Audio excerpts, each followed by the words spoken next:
हरे कृष्णा, राधे राधे, नमस्ते, सत श्री अकाल। कैसे हैं आप सब। वृंदावन कलर्स चैनल्स में आप सबका तहे दिल से एक बार फिर से स्वागत है। टन टन। आज जिस टॉपिक पे हम चर्चा करने जा रहे हैं वो है रामायण। आज का हमारा विषय होगा राम भगवान। भगवान राम है कौन? ये नाम इतना पवित्र है, इनके वर्णन करना ही सबसे मुश्किल काम है। राम भगवान, जिनका उच्चारण करने से राम नाम इतना पवित्र है, यदि हम इनका उच्चारण करें तो हम जन्मों जन्मों के पाप से मुक्त हो सकते हैं। राम आनंद देने वाला, और बिना सिया के हमेशा अधूरे रहते हैं। भगवान श्री राम की महिमा के ऊपर मुझे कथा याद आ रही है। एक बार शिव भगवान अपनी ध्यान में मग्न होते हैं। सती माँ शिव जी के पास आती है और शिव जी से बोलती है, क्या मैं आपसे एक प्रश्न कर सकती हूँ? शिव जी बोलती है, हाँ सती, ये आपका अधिकार है। एक पत्नी का कर्तव्य है कि वो अपने पति से कोई भी प्रश्न कर सकती है। तो सती माँ बोलती है, आप किसके ध्यान में मग्न रहते हो? कौन है जिसने आपको इतना मोह लिया, आपको अपनी पत्नी की भी सुध नहीं रहती है? तो शिव जी भगवान जी हंसते हैं और सती माँ से बोलते हैं, वो और कोई नहीं, भगवान श्री राम है, जिनके मैं ध्यान में मग्न रहता हूँ। भगवान श्री राम है, जिनकी कथा का मैं स्मरण करता हूँ। भगवान श्री राम है, जिनकी कथा सुनने से और पढ़ने से अनेक जन्मों के पाप नष्ट होते हैं। भगवान श्री राम है, जिनकी कथा पढ़ते हुए मुझे बहुत ही आनंद महसूस होता है। सती माँ बोलती है, भगवान श्री राम कौन है जिन्होंने मेरे पति को इतना मोह लिया है कि उन्हें अपनी पति की कोई सुध बुध नहीं है? तो शिव भगवान बताते हैं, भगवान श्री राम को तन से नहीं समझा जाता सती, भगवान श्री राम को समझने के लिए मन की आंखें होना बहुत जरूरी है।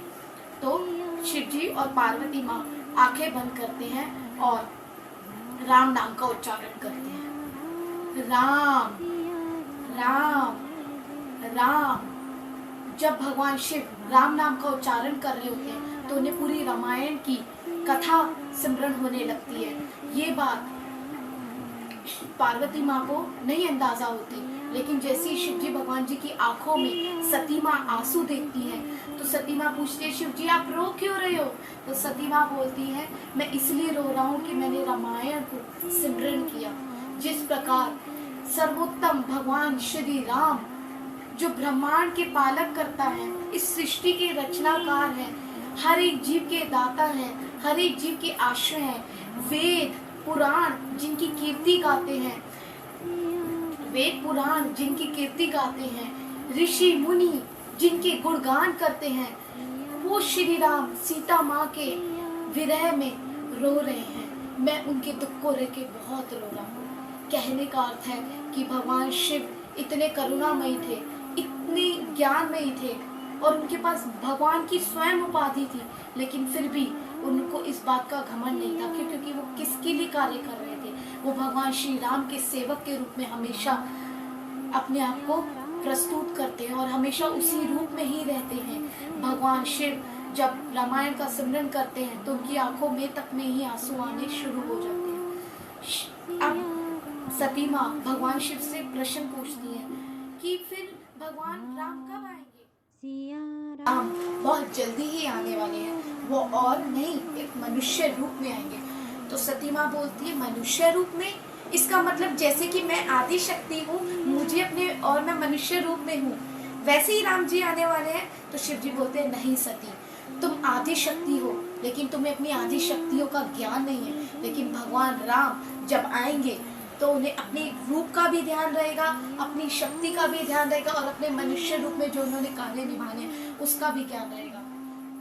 कहने का अर्थ है कि भगवान राम, जिनका नाम इतना पवित्र है, जिन्हें मर्यादा पुरुषोत्तम के रूप में जाना जाता है, कहा जाता है जब भी भगवान राम इस धरती पर आते हैं तो उनकी सहचरी सीता, हनुमान जी और लक्ष्मण जी हमेशा उनके साथ विराजते हैं। भगवान राम जिन्होंने कभी भी अपनी मर्यादा का उल्लंघन नहीं किया, भगवान राम जिन्होंने हर नीति को बड़े ही ध्यान से बनाया, भगवान राम जिन्होंने सच्चाई और सत्य के मार्ग पर चल के हमें बहुत सारी शिक्षा दी, भगवान राम जिनके नाम में ही इतनी मधुरता है, भगवान राम जो करुणा से भरे हुए, भगवान राम जिनके अंदर दया का सागर है, भगवान राम जिनके अंदर ममता है, भगवान राम जो ये जानते हैं कि सच्चाई को एक मार्ग पर चलने में अनेक कठिनाइयां आएंगी, फिर भी उन्होंने कभी सच्चाई के मार्ग को अपनाने में